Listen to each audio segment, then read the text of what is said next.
They say history remembers what is written. But in the year 1834, something entered St. Margaret's convent that history refused to write down. On a damp March morning, the gates of the convent creaked open to receive a woman no parish would claim. She came with no family, no papers, and no voice. Wrapped in a cloak too heavy for spring, she was led inside by a carriage driver who wasted no time in leaving her behind. The Sisters of St. Margaret's called her Agnes, though no baptismal record bore that name. From the very beginning, she unsettled them. At morning prayer, when the others bowed their heads, Agnes's eyes stayed wide open, fixed somewhere beyond the chapel rafters. Her lips moved, but no sound escaped. The sisters whispered that she prayed to a hymn no one else could hear. The prioress dismissed their unease, insisting she was merely a soul seeking God's shelter. Yet, rumors spread quickly that Agnes had been abandoned by a local physician, frightened of what she carried within her, that she was not simply mute, but afflicted by something unnameable. Within days, strange details emerged.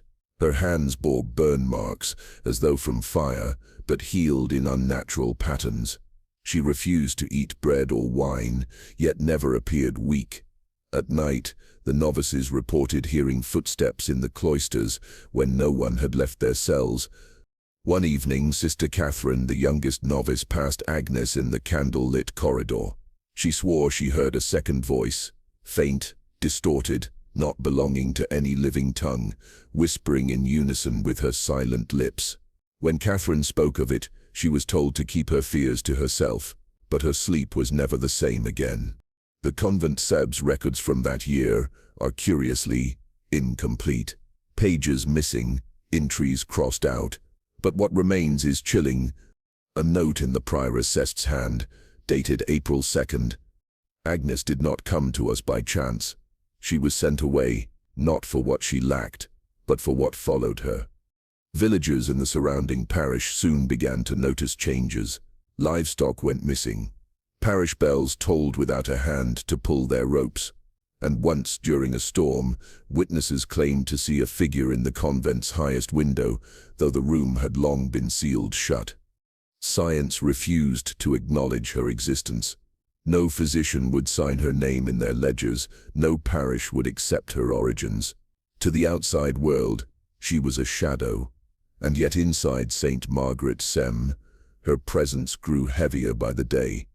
The sisters began to dread the soundless hymns. In the refectory, Agnes's lips never stopped moving.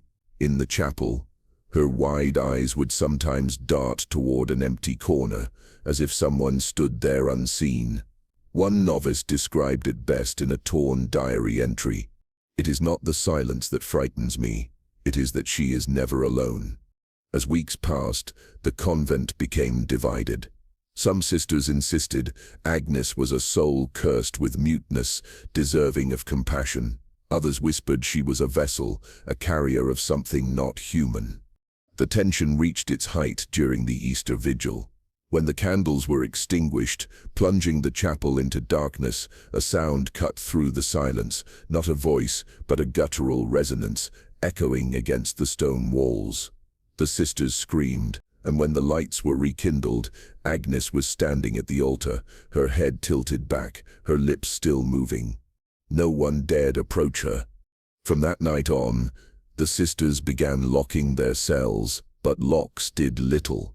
The diaries that survive speak of candle flames extinguished without wind, of a coldness that lingered only in Agnes's shadow. One sister recorded seeing handprints in the frost of her window, though it had not snowed for weeks. What was she? A woman of flesh abandoned by science, or a silent messenger of something darker? The prioress struggled to maintain order, but the convent had already become a place of dread. Even the villagers began to fear its walls. Children were warned never to wander near the convent's gates. Local farmers claimed they saw Agnes walking the grounds long after the bells had rung for night. And then the most chilling detail of all. According to the convent ledger, Agnes never spoke a word, but on the night of May 5th, One sister wrote that she heard her whisper a single sentence. It came not during prayer, but in the dead of night, when the cloisters were empty. The words, though faint, were clear. "I was not sent here to stay." The sister who recorded it died weeks later, her entry unfinished. History does not remember Agnes. There is no grave with her name, no physician claimed her, no parish registered her. Yet the fragments left behind, torn diary pages, half-burned ledgers, missing convent records, suggest one truth. Agnes was not simply a woman seeking sanctuary. She brought something to St. Margaret's that science could not explain and faith dared not confront. And this was only the beginning. Who was this woman they named Agnes, and why did science refuse to acknowledge her? And before we continue, don't forget to subscribe. The next part is even more terrifying. At first, the Sisters of St. Margaret's convinced themselves that Agnes's silence was nothing more than devotion, a vow of humility taken in the name of God. Many nuns before her had chosen silence as penance. It was not unusual. At least, not at first. But within days they began to notice something else. Agnes never ate. Not at morning bread, not at evening soup, not during the sacred sharing of wine. She would sit among them, lips still, eyes lowered, yet her body never weakened. Her cheeks did not hollow, her posture never slumped. Weeks passed, and she moved through the convent with the same measured strength as the day she arrived. The first novice to speak of it was Sister Anne. She whispered in secret that Agnes's breath carried a metallic tang, the smell of iron, as though her lungs exhaled rust. But there was no evidence of illness. No cough, no pallor, no fever. Just that strange, acrid scent, like blood warmed on iron. Another novice swore she saw something even stranger. On a February evening when candles burned low, she glanced at the wall and saw Agnes's shadow moving against the light. Not stretching as a body's shadow should, but bending, reversing, moving contrary to the flame that birthed it. She cried out. But when others looked, the wall was blank stone once again. The prioress dismissed these claims as fear-mongering. Shadows tricked the weak of heart, she said, but fear was spreading. Whispers multiplied faster than prayers. The convent physician was summoned, a man named Dr. Lionel Hargreaves. He examined Agnes with clinical detachment, recording his notes in a leather-bound ledger. What he found left him unsettled. Her pulse was steady. Her skin, though cold to the touch, showed no sign of decline. No nourishment passed her lips, and yet her vitality remained inexplicable. In his ledger, he wrote only one line. No signs of physical malady, yet inexplicable vitality. That ledger still exists today, though the page is charred at the edges, as if someone attempted to burn the evidence. Why was St. Margaret's hiding his observations? What truth did they fear would be revealed? The sisters' unease deepened as Agnes's habits grew stranger. At night, when the convent should have been silent, faint whispers drifted from the chapel. The sisters who dared to listen reported that Agnes stood barefoot before the altar, speaking with lips that produced no sound. Her face tilted upward, her eyes glistening as if in conversation. But the space before her was empty. In February, the frost was thick enough to crack window glass, yet Agnes walked the stone floors barefoot, her skin unmarked by the cold. Some sisters claimed she left no footprints at all. The convent sept's bell ringer recorded something in her diary that month, a fragment preserved despite deliberate attempts to tear it out. She was not speaking to the Lord, she was answering him. But what kind of Lord listens in silence? Soon the younger novices began to falter.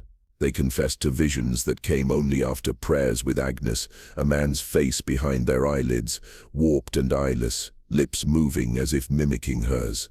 One novice tore at her own veil, screaming that her ears were filled with someone else's breath. The prioress, though steadfast in public, confided her doubts in private writing. One entry, recovered from the convent sept's archives but never released to parish records, reads, She confides to something unseen, and worse, it answers. We do not hear it, but she does, and in her silence, it grows. The sisters grew desperate for order. The chapel candles burned, lower, faster.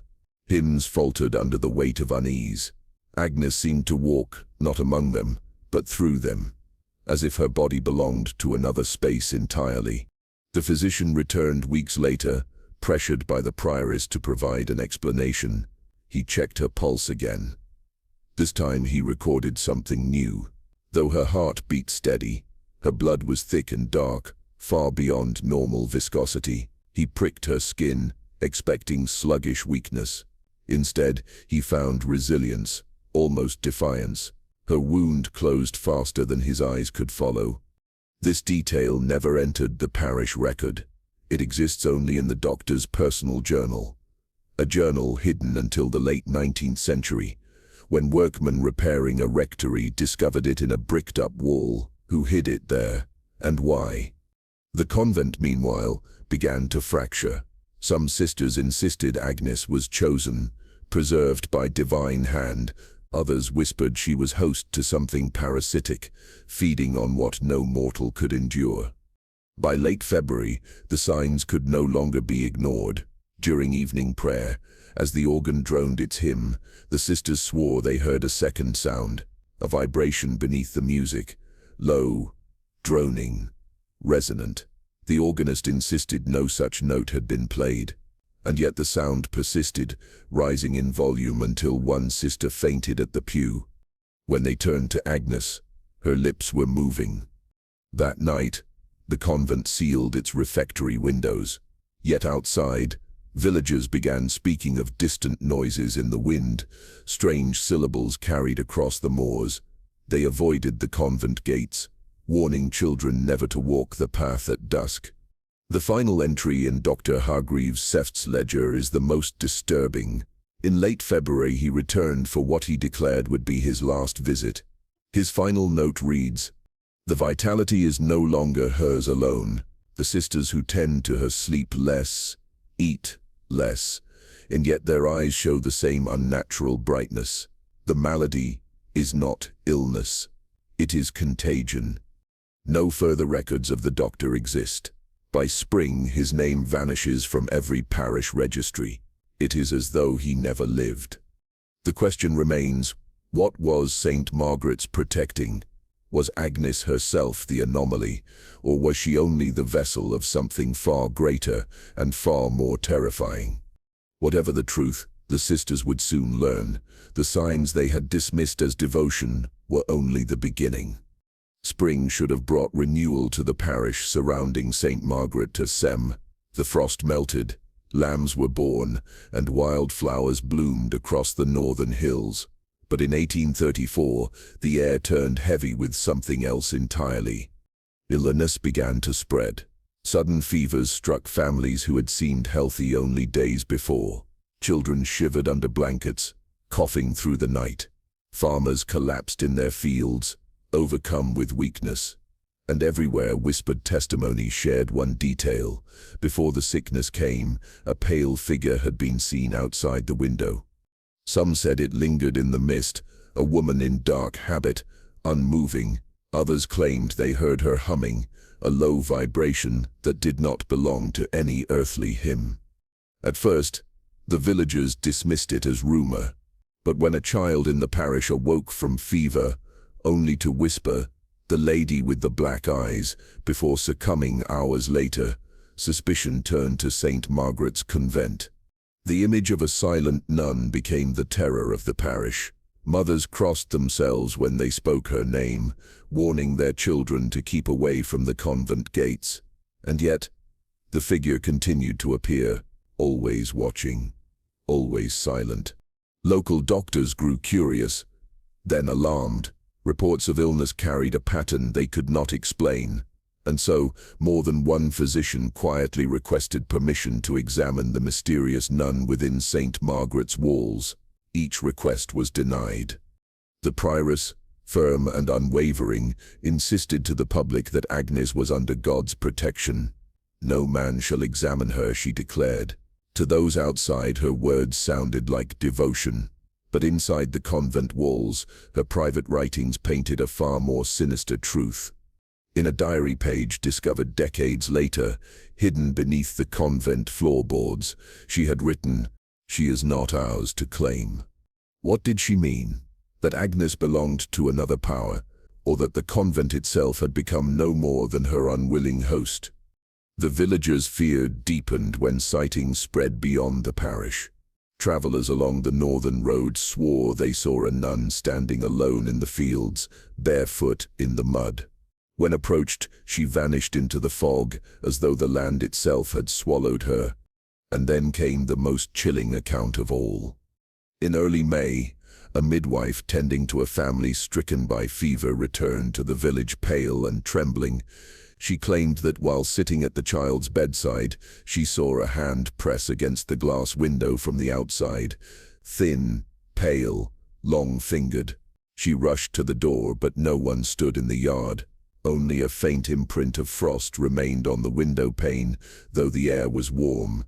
The illness, meanwhile, claimed more victims.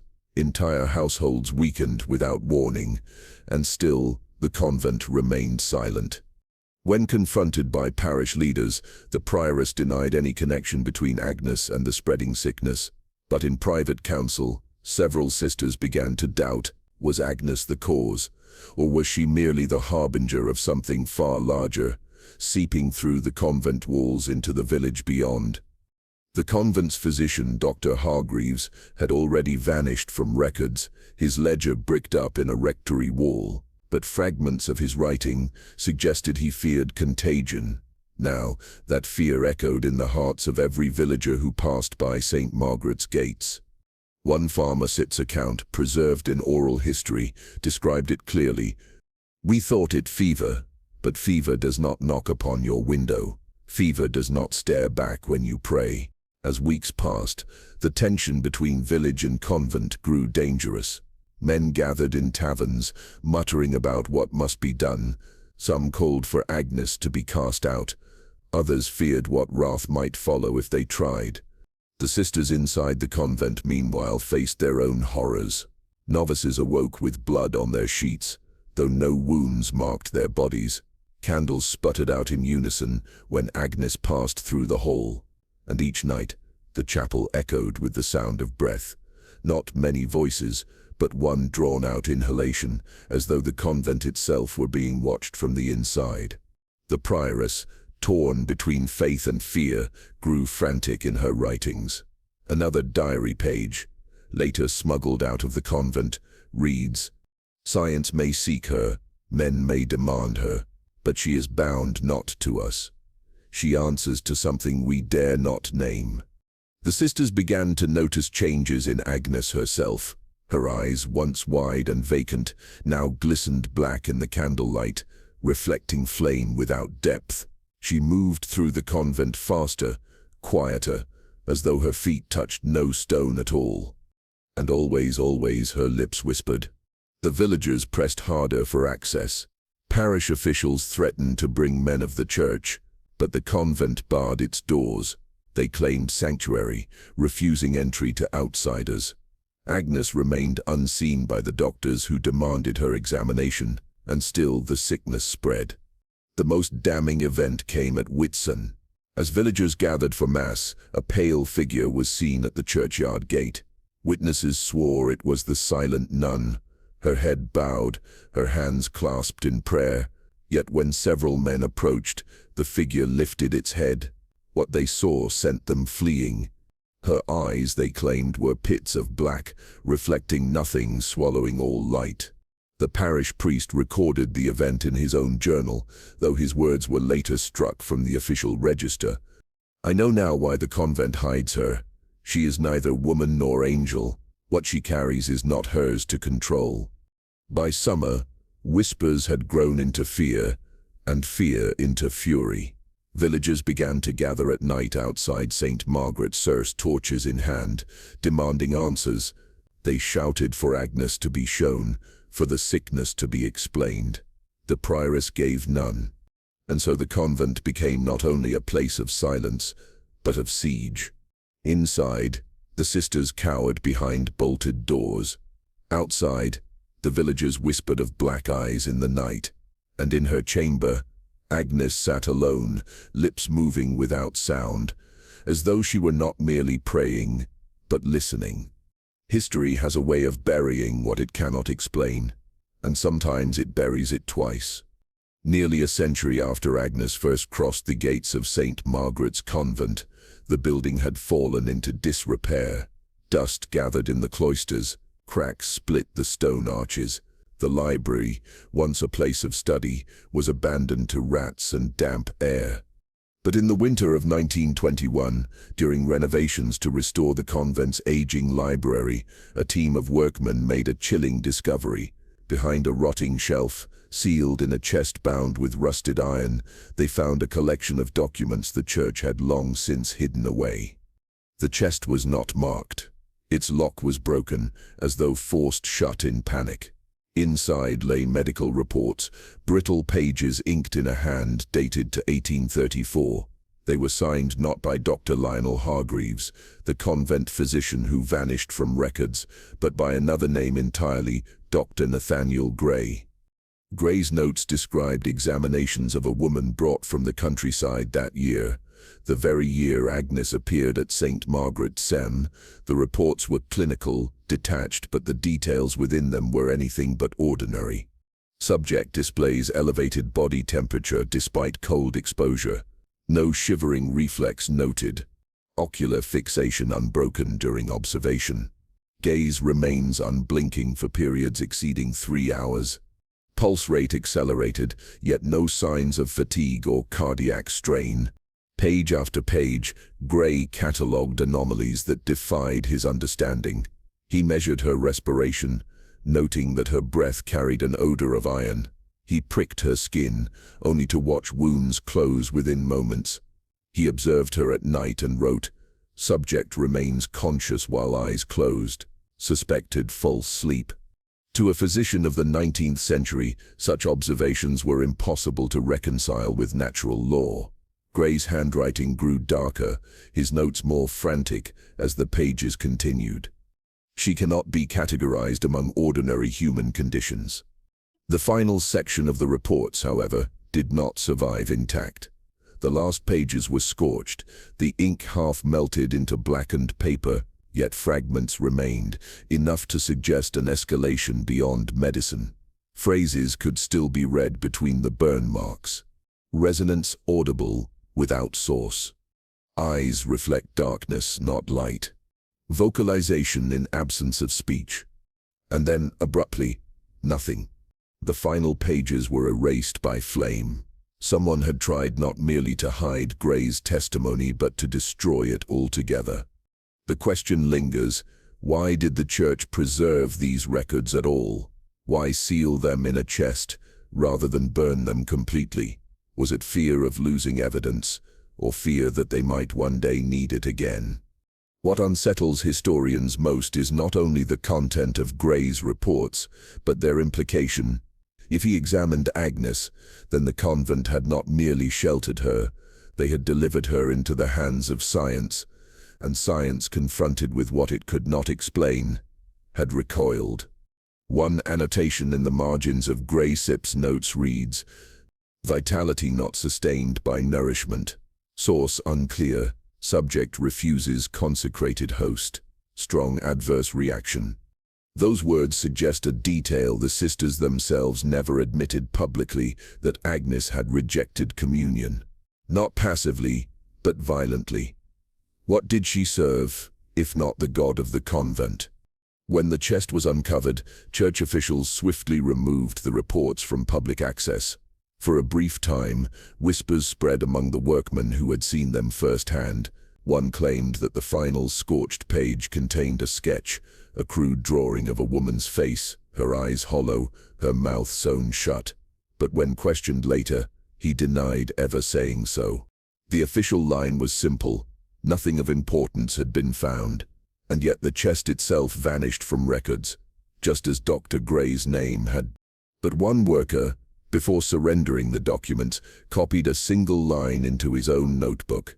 That line remains today, preserved in his family SIP's possession. She is not a patient, she is a condition. The implications were clear. Agnes was no longer regarded as a woman at all. She had become, in the eyes of science, an affliction, a phenomenon without cure, without precedent, without explanation. Why then did the Church not burn her from history?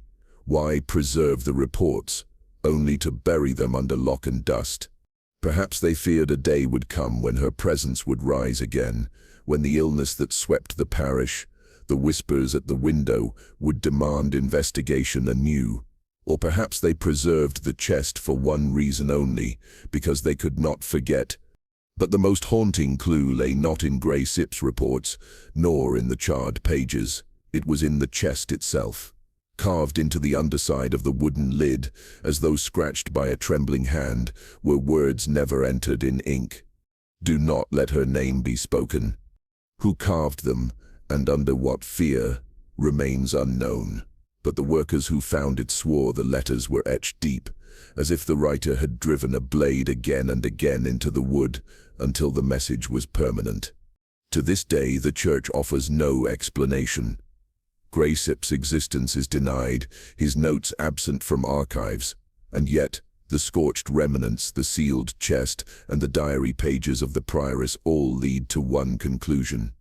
Agnes was never meant to be remembered. But history has a way of uncovering what it cannot bury.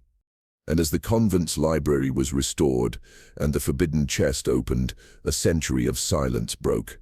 What was once erased began to speak again, not with words but with whispers. The year was 1834, and Easter week at St. Margaret's Convent should have been marked by quiet reverence, fasting and prayer. Yet within its stone walls, where shadows bled long beneath the vaulted arches, silence had become something else entirely, something suffocating, unnatural. For days the sisters whispered of Agnes. They had noticed she did not sleep. At first it was dismissed as youthful zeal, a novice too eager to please God. But as the days lengthened and the nights grew colder, unease crept into the cloisters. The nuns awoke each morning to find her already kneeling in the chapel, rigid, her spine straight as a blade, her eyes unblinking. Her lips did not pray aloud, yet they moved ceaselessly, forming words none dared approach close enough to decipher. On the morning of Good Friday, one sister, young timid Sister Helena, ventured near. She noticed Agnes's rosary beads hanging between her pale hands. Droplets fell to the stone floor, staining the grey slabs with deep crimson. Helena gasped, believing Agnes had injured herself, but upon closer inspection, there were no cuts, no punctures, no wound. Her fingers were immaculate, untouched by harm. The blood seemed to seep from the beads themselves, each droplet swelling, quivering, then falling as if wrung out by invisible hands. Helena fled before Agnes's unmoving gaze could turn upon her. She swore later that Agnes had known she was watching, though her eyes had not shifted an inch.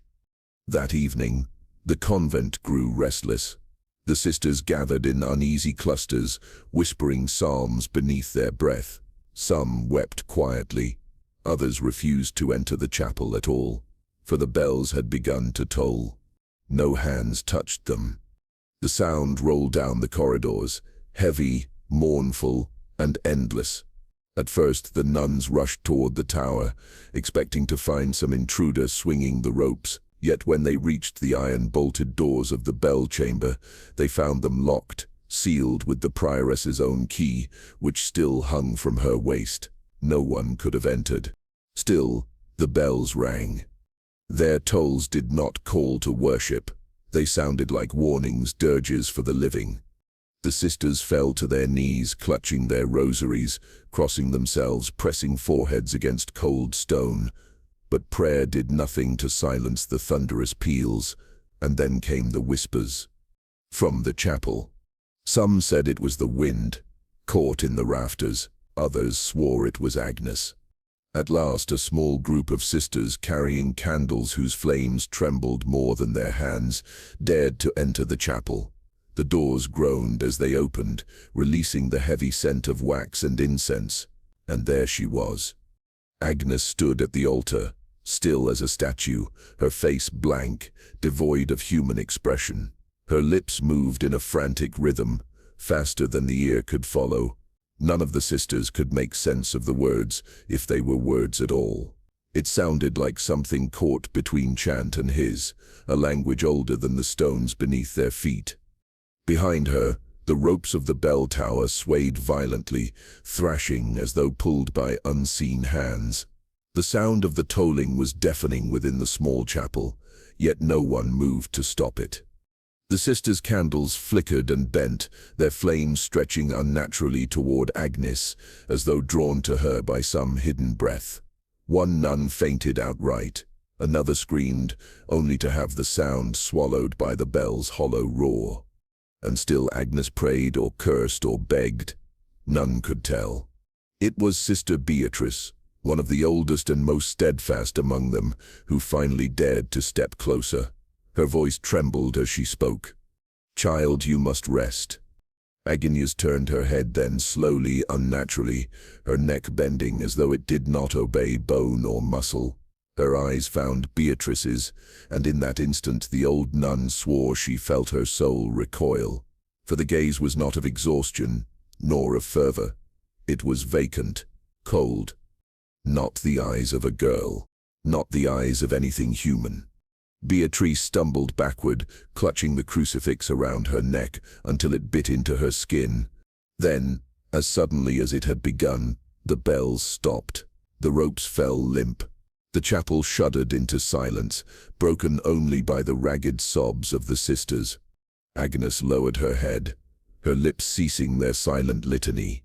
She stepped down from the altar without a word, passing among them like a phantom, and returned to her cell. No one dared follow. That night, the convent did not sleep.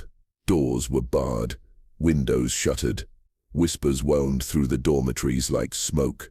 Some believed Agnes was touched by God, that her sleepless devotion was a holy sign. Others muttered of possession, of something darker than prayer that had entered their midst. But when the sisters begged the prioress to intervene, she silenced them. "Speak no more of this," she commanded, her voice stern, though her hands trembled as she tightened the keyring at her waist. "St. Margaret sits, cannot afford scandal. Our survival depends on silence." And so silence was imposed. The sisters prayed in whispers, wept behind closed doors, and dared not speak Agnes's name aloud. Yet every night thereafter, some swore they heard the bells again, low, muffled, distant. Others claimed to see her shadow moving through the chapel long after the candles had been snuffed. What they all agreed upon was this: Agnes no longer belonged to them. She belonged to something else. And though the prioress demanded secrecy, every heart within those walls carried the same unspoken question: what had Agnes called to the altar that night? By the winter of 1834, St. Margaret's convent had already earned its shadowed reputation. Whispers of strange illnesses, of nuns waking in the night with screams lodged in their throats, had begun to seep beyond its walls. Yet nothing truly unsettled the outside world until the night a physician, one sworn only to reason, to the tangible laws of flesh and science, vanished from within the convent's cloistered halls. His name was Dr. Henry Collingwood. He was not a superstitious man. In fact, he often ridiculed the notion of curses, possessions, and spirits that haunted the imaginations of parish folk. To him, there was no ailment the scalpel, the tincture, or the discipline of medicine could not solve. But when the convent petitioned for aid, claiming one of their sisters had fallen prey to a mysterious wasting sickness, Collingwood answered, if only to prove how misplaced their fears truly were. He arrived on a grey morning. Witnesses described him as calm, collected, and almost condescending in the way he greeted the sisters, assuring them that their spectral complaints would no doubt be revealed as some simple malady.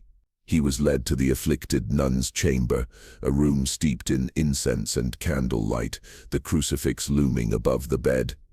The patient lay pale, trembling, her lips murmuring fragments of Latin prayers, though she was by all accounts half-conscious.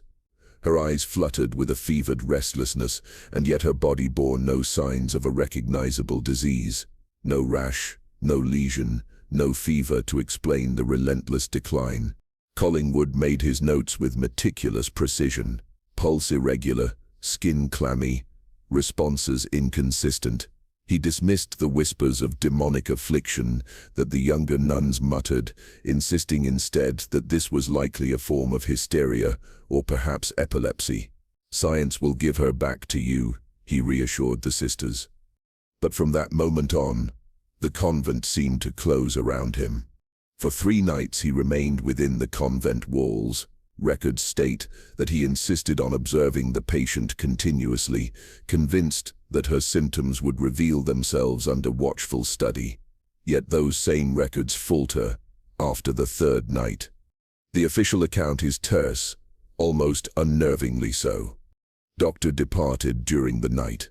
His belongings remained in his chamber. No one saw him leave. No carriage came to collect him. His coat, his medical bag, even his journal, all were found neatly arranged in his quarters, as though waiting for his return. Only the man himself had vanished. What unsettled the convent most, however, were the pages of his final notes.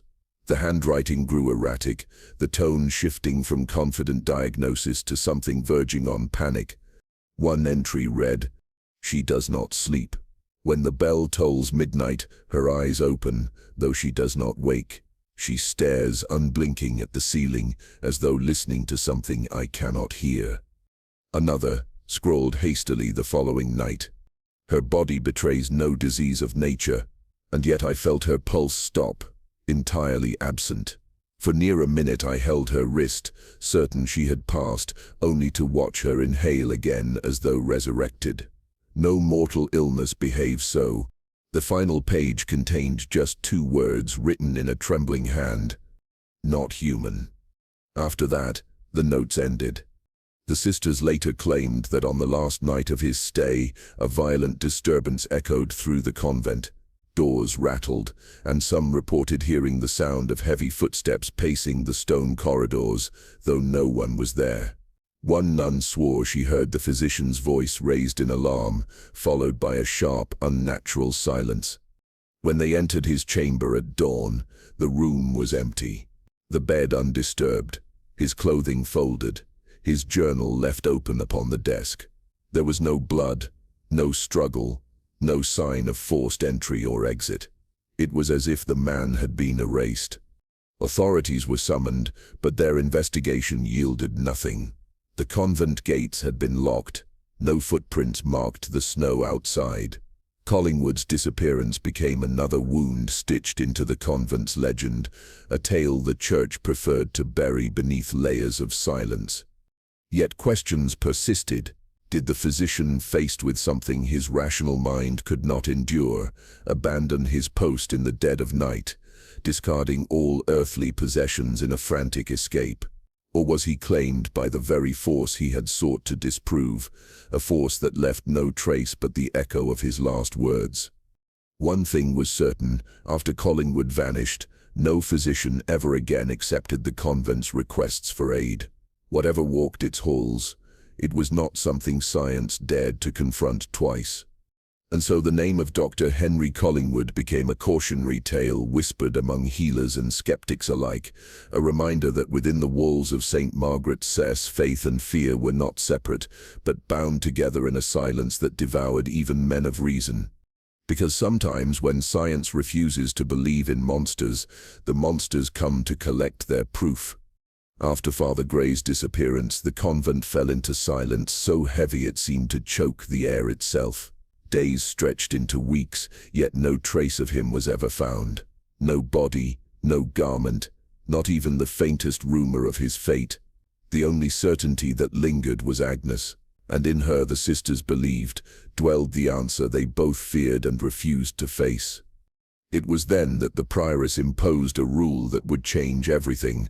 Agnes was to be veiled at all times, not the soft white veil of a novice, but a black one, heavy and suffocating, draped across her face like mourning cloth.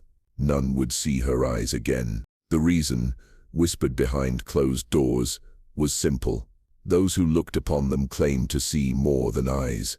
They saw a reflection of themselves, hollowed, corrupted, and burning with something unholy. The veil became both shield and prison. Agnes moved like a shadow in the halls of St. Margaret's Sigh, her presence announced only by the faint scrape of her sandals across the stone. She spoke little, ate less, and when she prayed, her voice carried a weight that unsettled even the most devout. It was said that the veil trembled as though a wind passed beneath it, though the convent air was still. Beyond the walls, the village began to change. The fields closest to the convent yellowed and died, stalks of grain withering before they could ripen. Cattle were found lying stiff in their pens, no wound upon them, only the glassy stare of eyes that seemed too wide, too human in their final moments. Mothers clutched their children closer as they passed the gates. Men began to spit when the bell tolled for prayers, muttering that St. Margaret's had grown cursed. Still, the prioress refused to relent. To her, Agnes was a trial sent from heaven, a burden of obedience and faith. God tests us through suffering, she said. And what is Agnes if not suffering embodied? But others disagreed. Some saw in her not God's trial, but his wrath. And wrath, if not appeased, could consume them all. By the time the first snow fell, half the novices had fled. They left quietly, slipping away under cover of night, too terrified to confront the prioress, too desperate to remain another day under the same roof as Agnes. Those who stayed lived in constant dread. They confessed to hearing footsteps outside their doors when no one was there. Candles sputtered and died in her presence. The sound of weeping often drifted through the chapel, though Agnes' lips never moved. The black veil became a symbol, both feared and despised. Some claimed that beneath it, Agnes no longer looked human at all. Her face had grown pale, stretched, her features gaunt like wax melting in the sun. Others swore they glimpsed the faint glow of her eyes through the cloth, two burning coals watching from the dark. One sister, overcome by terror, tore the veil from Agnes' head during morning prayer. What she saw remains unrecorded. She collapsed instantly, screaming of shadows that reached for her, of a mouth that opened where no mouth should be. Her cries echoed through the convent until she was carried away to the infirmary, where she died before nightfall, her body curling into itself like a leaf consumed by fire. After that, no one dared touch the veil again. The villagers grew bold in their accusations. They said the convent harbored a demon, a girl who should have been cast into the river at birth. Stories spread of crops rotting overnight, of graves disturbed as though something clawed from within. They blamed Agnes for each misfortune, and when wolves came down from the hills slaughtering sheep in the fields, the people swore it was her will that guided them. Yet the prioress stood firm. She kept Agnes locked within the convent walls, forbidding her departure, forbidding even the thought of banishment. She called her a miracle in disguise, though her voice trembled when she said it. Some whispered that the prioress no longer spoke for God at all, but for Agnes, that her judgment had been clouded, her faith replaced by something darker. As winter deepened, the convent itself seemed to decay. Cracks spread across the stones. Windows rattled in the night with no wind to move them. Sisters woke to find their beds damp, as though the walls themselves had begun to sweat. Rats multiplied in the kitchens, undeterred by traps or poison. And always at the center of it all was Agnes, silent beneath her black veil. To those outside she became legend. Children dared one another to touch the convent gates, believing that even a brush of iron carried her curse. Travelers avoided the road entirely, circling wide to escape her shadow. The name St. Margaret's was no longer spoken with reverence, but with dread. And yet, the greatest fear lay not with the villagers, nor with the fleeing novices, but with those who remained. For they could not deny what they had begun to feel. Agnes was not only within the convent, she was within them. Night after night, they dreamed of her, faceless, veiled, her eyes like mirrors filled with fire. They woke with the taste of ash on their tongues and the weight of her presence pressing down upon their chests. In the records that survive, one entry stands out above the rest. A sister, name lost to time, wrote, "She is no longer tested, she is the test itself, and God help us, we are failing." By the closing months of 1834, unease within the walls of St. Margaret's had become unbearable. What had begun as whispered rumors about Sister Agnes now weighed on the convent like a shroud. Few dared to enter her chamber without the prioress's order, and fewer still lingered after. It was said the air around her cell was always colder, the scent of burning wax thicker, as if the stone itself absorbed her presence and exhaled dread. The burden of her care fell upon 3 young novices, Margaret, Celeste, and Helena, chosen not for strength of spirit but because they were new, obedient, and untested. At first, their duties were simple: bringing food, tending to her garments, cleaning the darkened chamber where Agnes knelt endlessly in prayer or sat unmoving with her veil drawn low. The novices never spoke of what they saw, but their silence was more telling than any confession. Each morning their faces paled further, their eyes sinking into hollow shadows. Other sisters noticed how their hands shook when passing bread at meals, how they flinched at candlelight as if it threatened to expose them. Then, one bleak December morning, the convent awoke to silence more dreadful than bells tolling death. The 3 novices were gone. Their quarters, adjoining a narrow hallway near the infirmary, remained untouched. Beds perfectly made, candles unlit, as though they had not risen at all. Yet on the cold stone floor, scattered haphazardly, lay their rosaries, beads snapped apart, crucifixes bent or missing. Such objects did not break easily. The sisters knew this. The prioress ordered the area sealed, declaring the girls had abandoned their vows and fled into the night. But her explanation faltered under scrutiny. The convent's gates had remained barred until dawn. No footprints marked the snow that had fallen steadily through the night. And if the novices had truly run, why leave behind the symbols of faith they clung to so tightly? Even the most disobedient sister would never discard a rosary without fear of damnation. The truth emerged, not from the convent itself, but from its chapel. There, carved crudely into the wooden pews, were words that chilled every soul who dared read them. "We walk in darkness now." The letters were jagged, as though etched in haste with trembling hands, yet they were deep, so deep that even later attempts to sand and polish the wood could not erase them. Some claimed the words still bled sap, like wounds that refused to heal. The villagers, already wary of St. Margaret's soon became convinced the missing novices had not fled, but had been claimed by what? No one dared say aloud. Some pointed to Agnes, veiled and silent, insisting she lured the young women into her shadow. Others accused the prioress, declaring she had sacrificed them to maintain her authority over a cursed convent. And still others whispered the most terrifying possibility of all, that the convent itself had devoured them. Its stones, soaked in centuries of prayers and sins, had opened like a tomb to swallow the girls whole. Fear bled outward from the convent walls into the village. Farmers refused to bring supplies. Mothers forbade their daughters from joining the order. The parish priest who once delivered mass within those walls began trembling at the altar, his voice cracking as he spoke of temptation, possession, and divine punishment. To the faithful, St. Margaret's had become less a house of God than a cavern of unholy silence. Within the cloister, dread bred suspicion. Some sisters swore they heard the novices still, whispering down the corridors at night. Others claimed to see pale figures drifting through the chapel, their faces obscured by shadows, clutching rosaries of bone. But when searched for, nothing remained. Only the sound of weeping where no one knelt, and the faint scent of iron in the air. The prioress responded with severity. She insisted the novice's disappearance was a divine trial, that faith was measured not by certainty, but by endurance.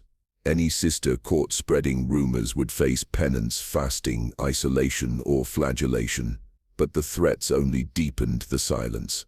None dared confess aloud what many believed, that Agnes's presence had stretched beyond her cell, seeping into the walls, corrupting all who came near.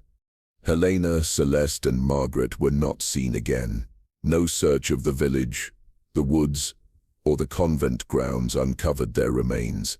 Their names faded from records, as though they had never taken vows, yet the memory lingered, like ash after fire, impossible to sweep clean. And so the convent lived on in a grim rhythm, days of ritual, nights of dread, punctuated by whispers of footsteps in empty hallways and shadows that clung too long to candlelight. The sisters clutched their beads tighter, but the very absence of three among them seemed a silent reminder that prayer offered no shield. The scratched words in the chapel grew into a prophecy none could ignore. "We walk in darkness now." For the sisters of St. Margaret's Cell, it was no longer a question of faith or doubt, of miracle or curse.